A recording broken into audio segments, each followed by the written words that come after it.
Hello. I want to thank you for joining us for this memorial service for our son and brother and uncle, Timothy Wayne Owen. Because of the situation in our country, we couldn't have something you could come to, so we thought it better to come to you. So we appreciate your watching this. This means a lot. Timothy Wayne Owen was born October 7th, 1980, in Lynchburg, Virginia at Virginia Baptist Hospital. We brought him home to our home on Treasure Island, which was a camp I directed, and our house was actually some converted camp cabins. And they even had to cut a hole through another area so we'd have a room for him. And he came, and it was a wonderful place for him and his brother to grow up the first part of their lives. As he began to grow, we began to notice things about him that we weren't sure about, and we took him to a doctor, and they checked. And we discovered that Timothy had suffered a prenatal stroke. That's a stroke before he was born. And the result was his left hand had no pincher grasp. It didn't work like yours or mine. He had very limited vision. You would be surprised at how little he could actually see. No sense of taste, no sense of smell. One leg was a little bit longer than the other. There were all sorts of things. But what was so amazing about Timothy is as he grew, he learned to compensate. Once Marilyn took him to a doctor, and the doctor called his staff and said, "This is best case scenario." So Timothy had a lot of character, a lot of oomph, and he had a lot of energy to do things that perhaps no one would think he would do. The doctor told us that he might never ever walk and talk. Well, he did both, and sometimes he said, "I bet you'd like me to sit down and stop talking," which was a big laugh. But he could do everything. He was amazing. When he was younger, he had word retrieval problems, and he would always remind us of that when he solved the Wheel of Fortune puzzle faster than any of us. He was something else. One thing Timothy did early is he discovered that he loved basketball. When he was at camp and during staff meeting, some of the workers would take him to the basketball, and he started playing basketball. And he became very good at it. Now, most kids, when they make a free throw, they do it that way. But he couldn't do that. He always had to do it that way, which means he was much better at making a free throw than anybody. When he was about 13, a new McDonald's was opening nearby. And he wanted to go because he heard they were having a free throw competition for high school kids. So off went Timothy, competing against 18 and 17-year-old cool dude basketball players, and all they had to do was make more free throws than anybody. And the winner would win a boombox. When he walked off with the boombox, he left behind a bunch of shocked faces. Who is this kid? Well, he was Timothy. Once at an arcade, they had a machine, maybe you've seen them, where they give you little basketballs and you see how many free throws you could make. And if you made a certain number, you would win a basketball just like that would come out the bottom. Well, he was going to do his own basketball camp. He called it Hoop Camp with his best friend, and he wanted to win some to give to the kids in the camp. We sat there and watched him win 17 basketballs in a row. And he loved it when a young kid walked up with some money and said, "Mister, would you win a basketball for me?" No problem. And he did. Timothy loved basketball. He had a love for the Atlanta Braves. Oh my, his room is filled with Atlanta Braves things. And sometimes we would go to Braves games, but he watched every Atlanta Braves baseball game, every one.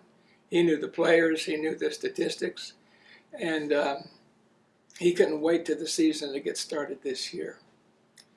There's so much to say about Timothy, but we want to thank you for being with us and listening to what we want to say, and remember him with us.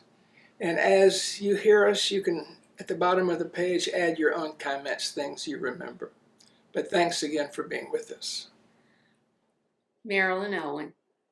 mother, pleased mother, of a son named Timothy Wayne Owen, born in our home, blessed to have been given a son like Timothy. Timothy's name means I honor God, and that's exactly what his dad, Herb, and I decided that we wanted to do, that families were God's ideas, and we wanted to take our directions from him. And what did God want for us, and how did he want us to raise him? And so continuously we looked through Scripture and made sure that Timothy and his brother Jonathan had a firm foundation biblically, and taught them how to live like Jesus would live, and taught them character. And I can tell you, Timothy would have been 40 years old in October. And all these years, he has been literally a joy. One who doesn't seek himself. One who, when he comes into a room and you say, this is Timothy Owen, hey, how are you? And he puts out his hand and how's it going? And yet the greatest joy that Timothy has and has had is that he can be a blessing. You see, years ago, we put on the door as you leave, be a blessing. And that's exactly what he knew. Each day he had to go out. And many days he would just go out and he would travel the buses, he would walk and so on, and just be literally, totally like the Lord wants us to do, is just moment by moment. Lord, where do you want me to go? Left, right. Who do you want me to run into? And he'd come back with stories of how he was a blessing. Thus, he got blessed over and over and over again, and he became a real blessing. And when we left the last church that we were at Cherrydale Baptist Church, they gave us a sign that said, be a blessing. And that is exactly what Timothy has done, and he has honored the Lord, and he has truly lived up to the name that was chosen for him even before he was born. I honor God. His Aunt Faith loved him dearly, and is survived by Aunt Faith, and she was the one that always came around and was very much a part of in his life, as were his two grandmothers. And Herb's mom and my mom in the last few years as we cared for them, and they honored God in all that they did. And they are now in heaven. We realize that now that godly heritage has been passed on from them now to him, and now we see with Jonathan's children just the beauty of knowing that what you do, you reap, you sow, and you watch those next generations come, following God's principles and honoring him.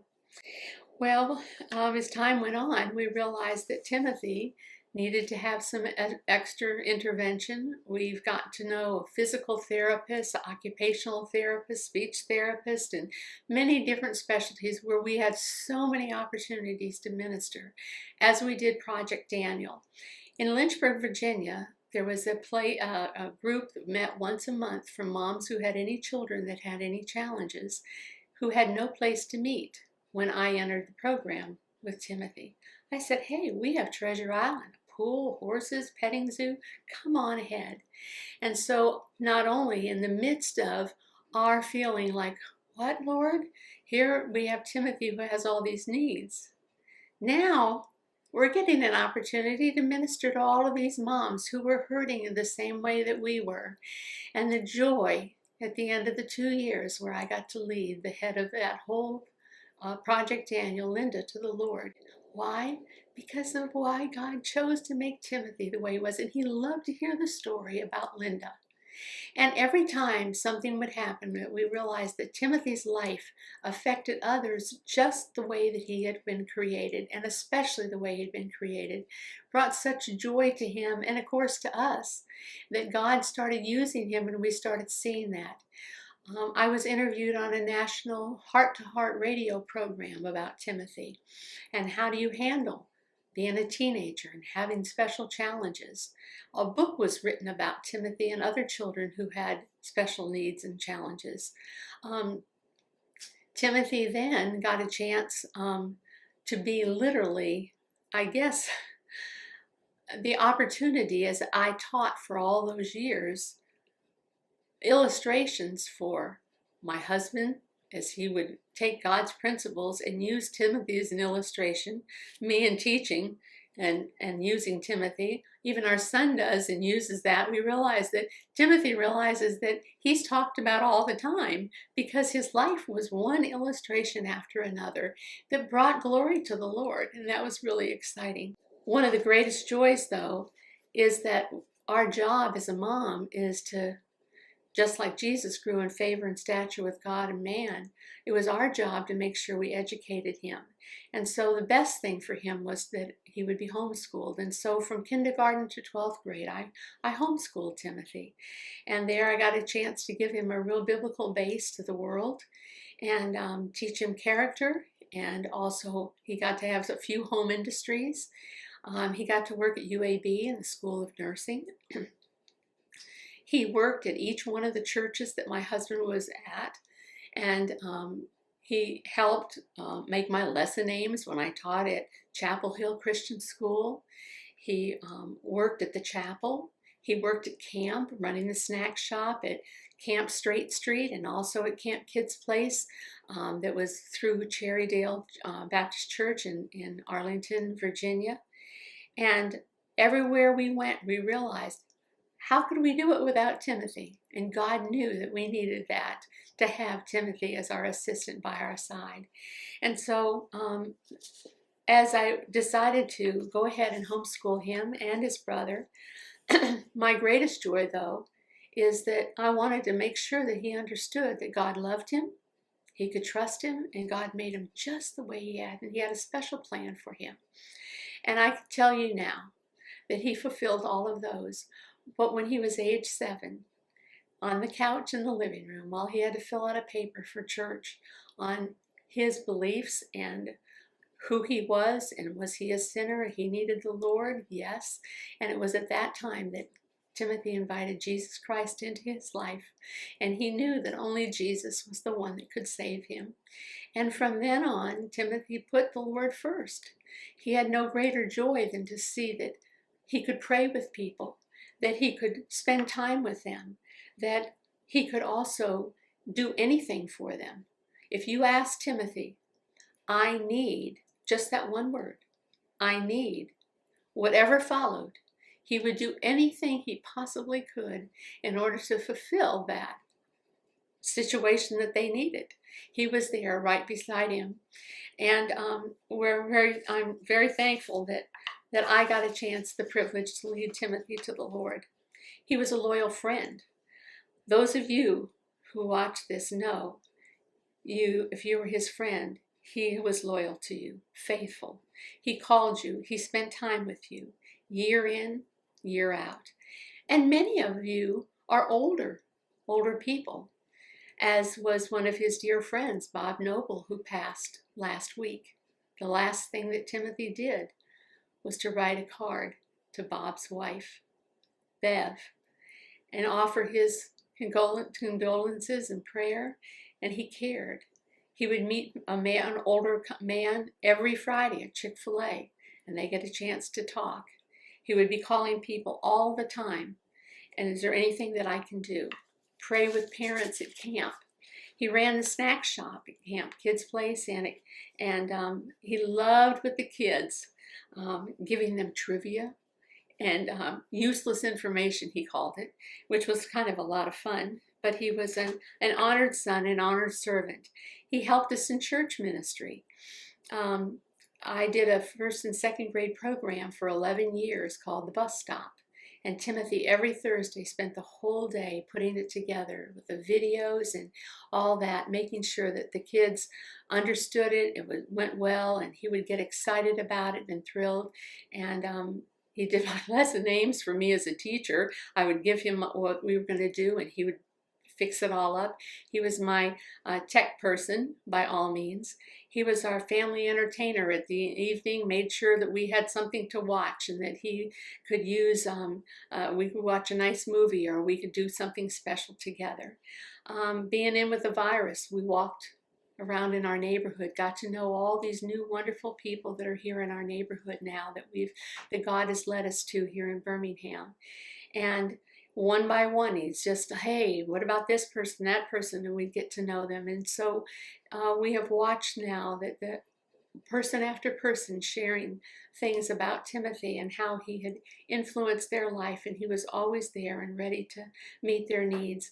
And the one thing he would always be willing to do is to give a good old Timothy bear hug, and always there with a handshake to say, hey, how's it going?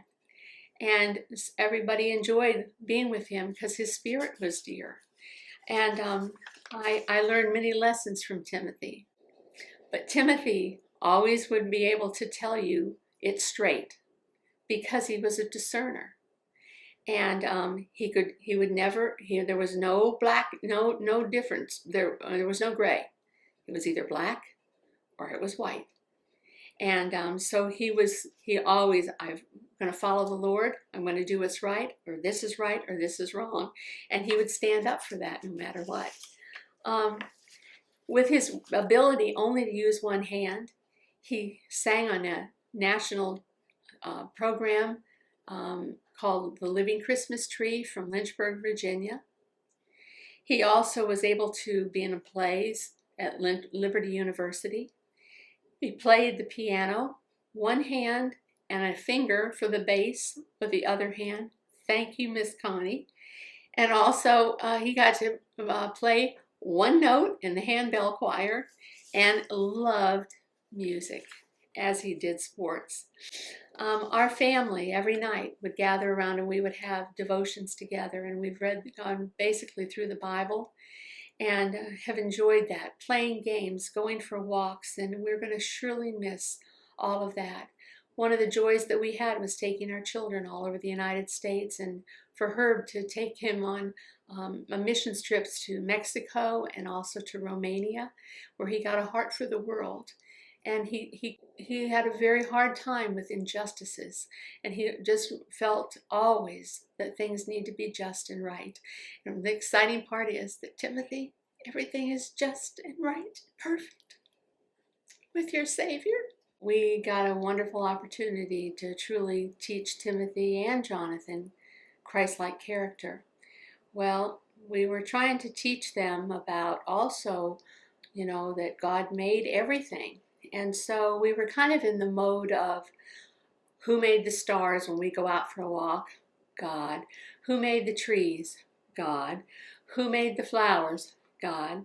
Well, one day I walked in and there were toys from one end to the other of Timothy and Jonathan's room, and I said, who made this mess? And you know what the boys both responded? God.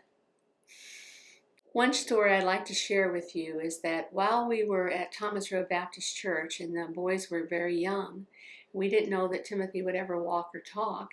The ladies that were in the nursery would faithfully, Miss Betty Smith, would faithfully keep telling Jonathan and Timothy that he careth for you. From the verse, casting all your care upon him, for he careth for you. And of course, he couldn't quite say it quite that way, but so they would say, he careth for you. So they kept telling him over and over and over and over and over again. Well, of course, he wasn't even talking at all. Now, Jonathan was very quick to talk. As a matter of fact, he got up in front of many different sessions of nursery directors, proving that you could teach children that are 11 to 19 months old Bible verses. And so he got up and he would share that. But Timothy was the challenge. Timothy now was almost 2.5, and he was out of the nursery. And one day I was in the kitchen, and I looked, and there was Timothy, and he was pulling on my skirt. And he looked up to me, and he said, he careth you, Miss Betty.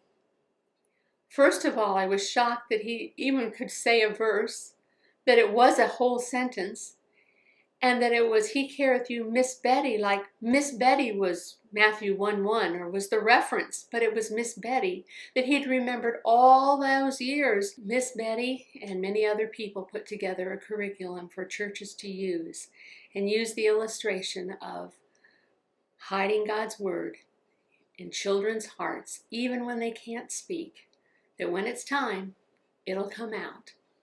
And so Timothy then, when he even graduated from high school, he got from Miss Betty, casting all your care upon him, for he careth for you. And that's exactly what has happened for Timothy's life, and now for Herb and I. And he truly has been a blessing that God has brought along, not only for our lives, but ministry after ministry, and people that he's gotten a chance to minister to. And if he could be right now talking to you, he would tell you, cast all your care upon him, for he cares for you. I'm Jonathan Owen. I'm Timothy's younger, more attractive brother. He knew. I'm kidding. Timothy was my older brother. We were about 14, 15 months apart. And from the moment I came home from the hospital, we were buddies. We were friends. We shared bunk beds up until we were in high school. Every night as we were supposed to be sleeping, we would be playing games that we had put together, throwing things from the top bunk to the bottom bunk, obstacle courses up and over our bunk beds. Our life together was full of laughter and full of excitement and joy, endless amounts of video games. My brother played video games with one hand, which was impressive, considering he would often beat me and I would use two hands. Our tradition over the last several years was to play Madden football. But the handicap rule was I was not allowed to use the turbo button because Timothy could not reach it with one hand all the way around the controller. And one time I was having my rear end beat very handedly, and I was running to return a touchdown, and I was running really fast, and I at the end I scored a touchdown, and he looked and he said, "Were you hitting turbo?" And I said, "Timothy, I was. I'm sorry. I had to because I could not let you beat me." And it was just evident that Timothy was not just a brother, but Timothy and I were deeply connected in so many ways. Timothy was not just a brother to me, but he was a brother-in-law to my wife and an uncle to my children, which was a role that he loved so much. I used to think he liked me, but then I saw the way he treated my kids, and I realized who he really loved. Gosh, he adored my little girls as if they were his own. Timothy was just one of the most incredible gift givers. Every gift was thoughtful. He would text me in early November asking me what I thought my wife would want for Christmas, and it's like, Timothy, I don't know. You can't do this in front of me. I'm her husband. I should be doing better. And yet he was always so thoughtful. And even giving him gifts was such a joy because I knew how much thought he had put into mine. And it was just such a joy and a privilege to get to, just show each other love. Timothy did not get to do a lot of things that I did. I had a lot of experiences that my life afforded me that his disability did not allow him to have. And I'm sure there were moments and times where he felt the sting of that. In fact, I know there were. And yet in the midst of that, Timothy's joy was unwavering. Timothy's graciousness and his kindness. He is not someone who was bitter because of the challenging hand that he was dealt. He was someone who was living out of the joy that came from the Spirit of God within him. And it was a pleasure to grow up around it, to be able to witness it. Timothy loved many things that I loved as well. We've watched every episode of the Andy Griffith Show more than twice. It's quoted almost as much as the Bible in our home. We watched the movie What About Bob 1,000 times. And Timothy and I shared a love of movies, which if you ever had the privilege of going in his room, it was like stepping into a library. Timothy had every movie ever. He has over 100 Christmas movies. I think Hallmark probably uses Timothy as some sort of like archive because he has every single movie.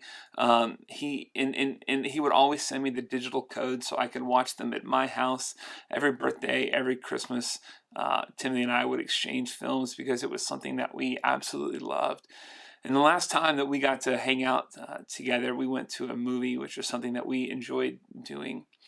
And the movie we went to see was one that I think was really not just one movie that I really loved and enjoyed, but one I think that now, looking back, really marks my brother's life.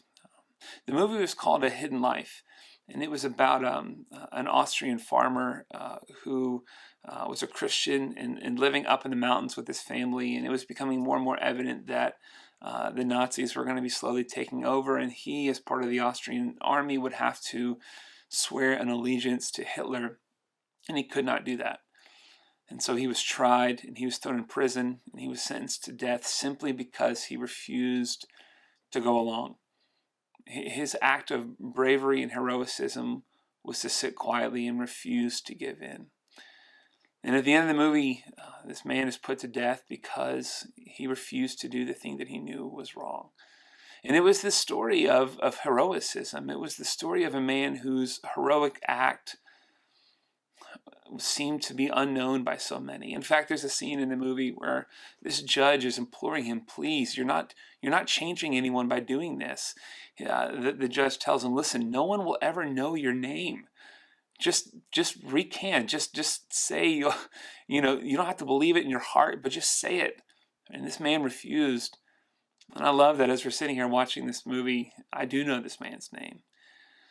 And the movie ends with a quote from the author George Eliot, and I want to read it to you. It says this: the growing good of the world is partly dependent on unhistoric acts, and that things are not so ill with you and me as they might have been is half owing to the number who lived faithfully a hidden life and rest in unvisited tombs.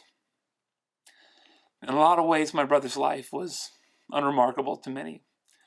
It would have been a life that I think many people would not have wanted to attain to.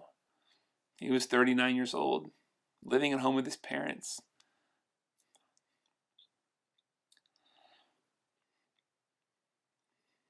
And yet my brother's life is a testimony to someone whose life is not their own.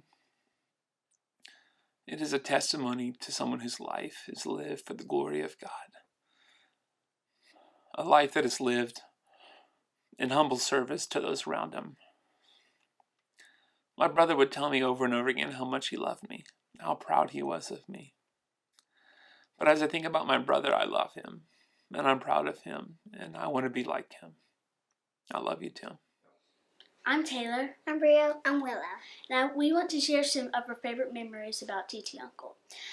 Whenever we'd go to our grandparents' house, he'd always come over and be waiting at the door for us, and he'd always give me a kiss, and when he would do it, his beard would be scratchy, and it would tickle me and scratch me at the same time.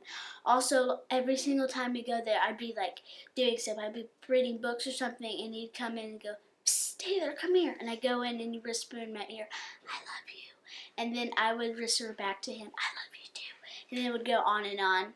And I want to tell you 2 stories about how he got his name, TT. When my dad was little, he couldn't say Timothy, so we called him TT instead. And one day we were in my great-grandmother's yard, and we were going to go visit my grandma and granddaddy and TT Uncle. And I was like, "I can't wait to see TT Uncle." And Daddy was like, "Wait a minute, what did you say?" And I was like, "TT Uncle." And so that's how he got it. I'm going to tell you a story about how my brother Oliver, he called him. We went to his house. We went to my grandparents' house, and then we had like dinner with them, and then we came back home. Well, not dinner, but and then we came back home, and I think the next day, Oliver said, "Where's TT going?" And we thought that probably meant that it was TT Uncle, and so it was like, that's a good name for him to call him. And I'm going to tell you another story about whenever we would, before the coronavirus, we would always go to our grandparents like every Thursday. Willow has a swing, and we would all sit on it and have TT trivia. That's what we would call it. TT Uncle would stand from the swing. He would push us, and he would just tell us some trivia questions. and it was just a lot of fun. I'm gonna tell you about something I like about him. He's really kind and loving and nice. Bye. Thanks for letting us share. Yeah, thank you. My name is Michael Murray. I met Tim 18 years ago when his family moved to Akron, Ohio, and I was a part of Herb's kids ministry.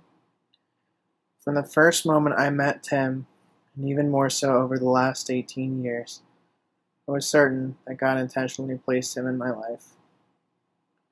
Just a year or two before I met Tim, my dad died of liver cancer. I was only 8 years old.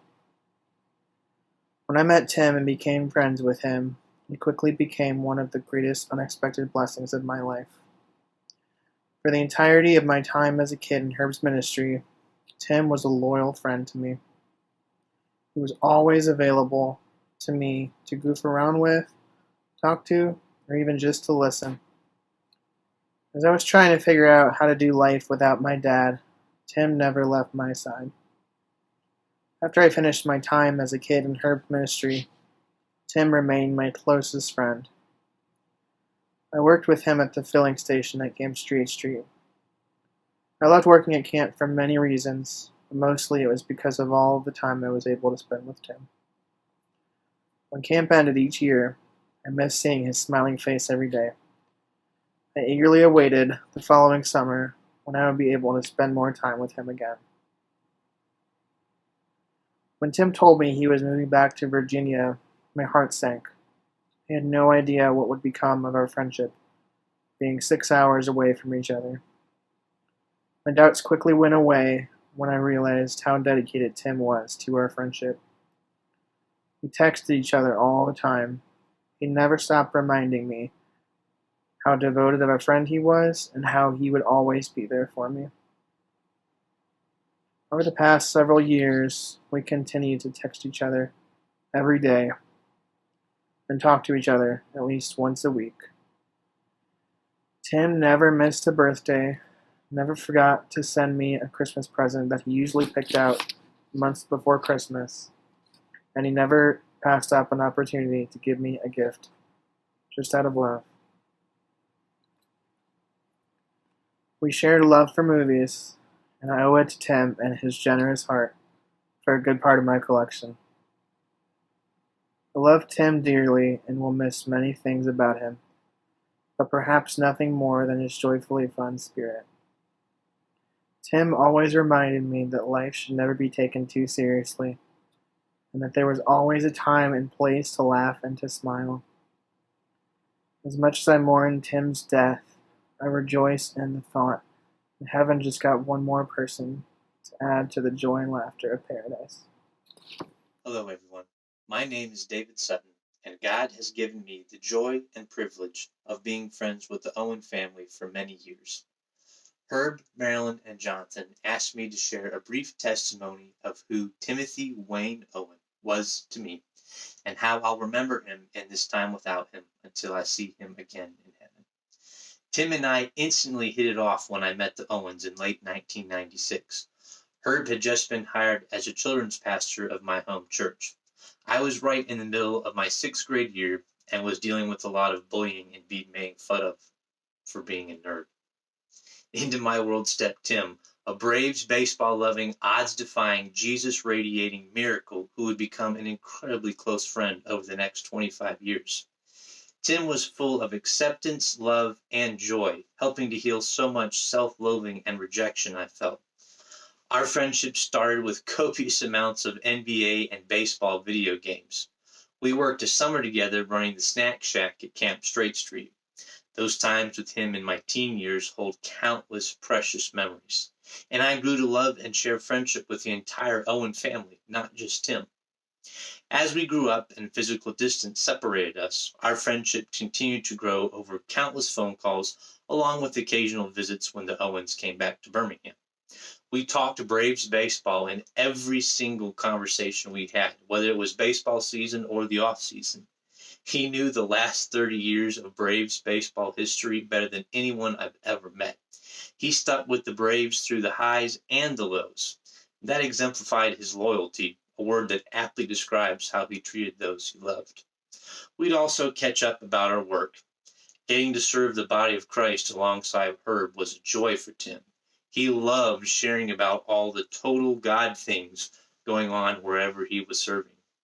And when Tim would ask me, "How are you doing?" it wasn't a casual question. He genuinely wanted to know, good or bad, and I would tell him because I knew he cared. Tim walked and prayed with me through so many things. The time that really stands out to me was when my wife and I struggled through 2 miscarriages. Tim listened, loved, and prayed for us, and rejoiced so greatly when my daughter was born. Speaking of my family, Tim greatly loved his. You could not talk to him without hearing about something going on with his family.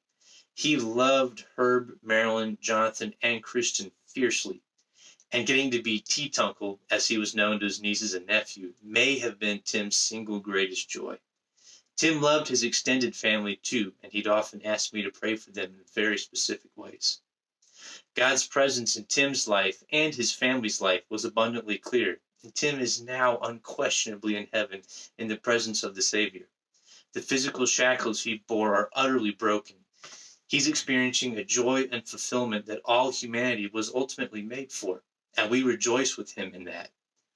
But for those of us still on this earth, we're feeling incredible loss. We know Tim's in heaven, but that doesn't mean we don't ache as we miss him. And God shares in our sadness. He never intended for this pain to be part of our reality.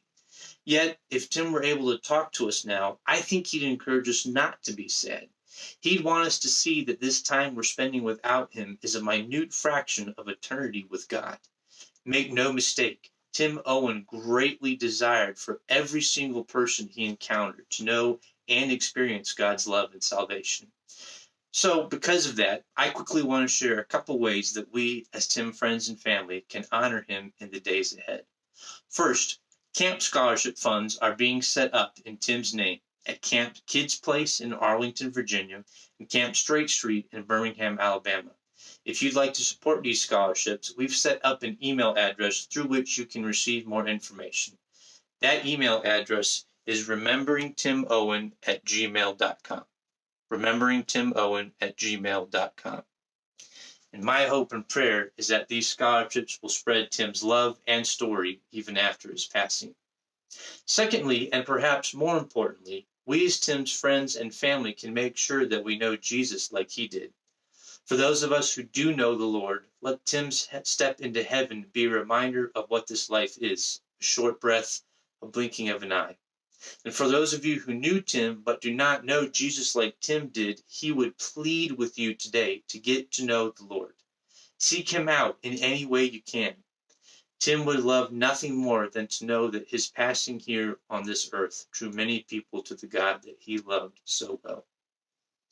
In closing, I just want to say thank you for spending these few moments with the Owens to remember and honor Tim's life. And thank you, Herb, Marilyn, and Jonathan, for letting me be a part of this with you all. I love you all so much. God bless you.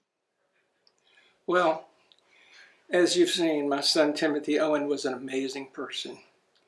He did what Jesus taught us to do. He loved God and loved people. One example of that was the website I Am Second that he loved. This website tells the story of people who learned to put God first in their lives and make themselves second. He would copy the videos, put them on DVDs, and give them to friends. I even made him some cards to pass out, and some were in his wallet to the last day, so he could refer people to the website. So in his behalf, I would encourage you to go to iamsecond.com and watch some of these stories. I really miss my son. We did everything together. We had fun together. If I went anywhere in the car, he was either on the front seat or in the seat behind. We laughed together. We enjoyed fun things together. Every evening he'd choose a couple movies and bring them up for us to select the one that we wanted. He was a joy. So what should we say to all this? Can we understand it? Well, yes, we can. God in his book, the Bible, has explained what's happening. The other day, or yesterday actually, I was thinking about this, and God seemed to speak to my heart. And he seemed to say, Herb, your wife Marilyn has been a teacher all these years. You have been a youth pastor, then a children's pastor, and a camp director all of these years. Thousands of parents have entrusted their children into your care. Can you entrust your son into mine? And of course, the answer is yes, Father. You'll take better care of him than I can. I love to do things for Timothy, but God says, I've got this. Now you go do things for other people. And with God's help, we will. The Bible teaches so plainly why Christ came to earth. He came to live the perfect life that we could not live. He came to die on the cross, to take the punishment for the sin that we had committed. And he rose again from the dead. And he said, because I live, you will live also. A couple of weeks before that, a friend of his, Lazarus, died. And when he got to their house, one of his sisters, Martha, ran out and said, Jesus, if you had been here, Lazarus wouldn't have died. And Jesus said something that has been quoted probably at almost every Christian funeral for the last 1900 years. He said, I am the resurrection and the life. He that believes in me, though he were dead, yet shall he live. And he who lives and believes in me will never die. And then he said, do you believe this? So I would ask you that question. We've explained that Jesus died on our behalf. He rose again for us. He came to live the perfect life we couldn't live. And he offers eternal life to those who will accept it. Do you believe it? If so, that's how you receive it. We don't come to God through what we have done. We come through what Jesus did. Someone who I think might be related to me way back there, named John Owen from Wales. Owen is a Welsh name. Wrote a book called The Death of Death in the Death of Christ. And John Donne before that had written a poem I'd like to quote to you to finish. It was written 400 years ago, so I'm going to change a few of the words to make it more understandable to 21st century ears. But listen carefully. Death, be not proud, though some have called you mighty and dreadful, for you are not so. For those whom you think you overthrow, die not, poor death, nor can you kill me. From rest and sleep, which but your pictures be, much pleasure then. From you much more must flow, and soon our best men with you do go, rest of their bones and soul's delivery. You're a slave to fate, chance, kings, and desperate men. And you with poison, war, and sickness dwell. And modern medicine can make us sleep as well or better than your stroke. Why are you so proud then? One short sleep past, we wake eternally, and death will be no more. Death, you will die. It's on that promise, on that assurance of things that we don't just believe, we know to be true. Hoping and assuredly believing through the only merit of Jesus Christ as Savior, that he has been made partaker of everlasting life. God offers it to all of us.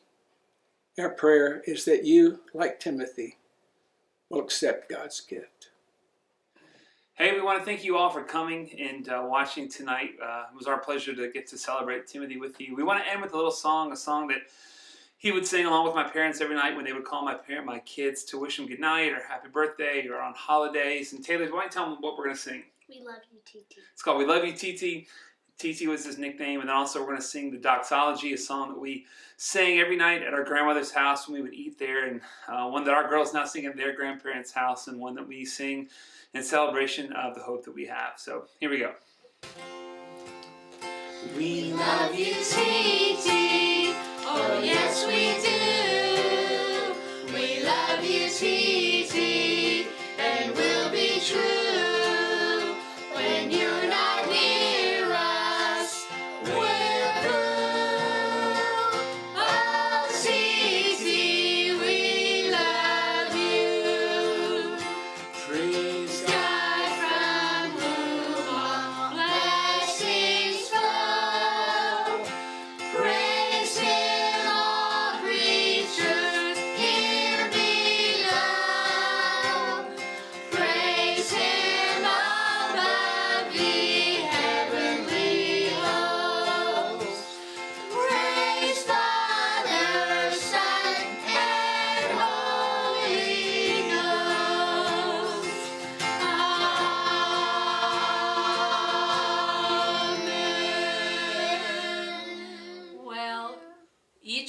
people have become very special to us, and we're going to need you.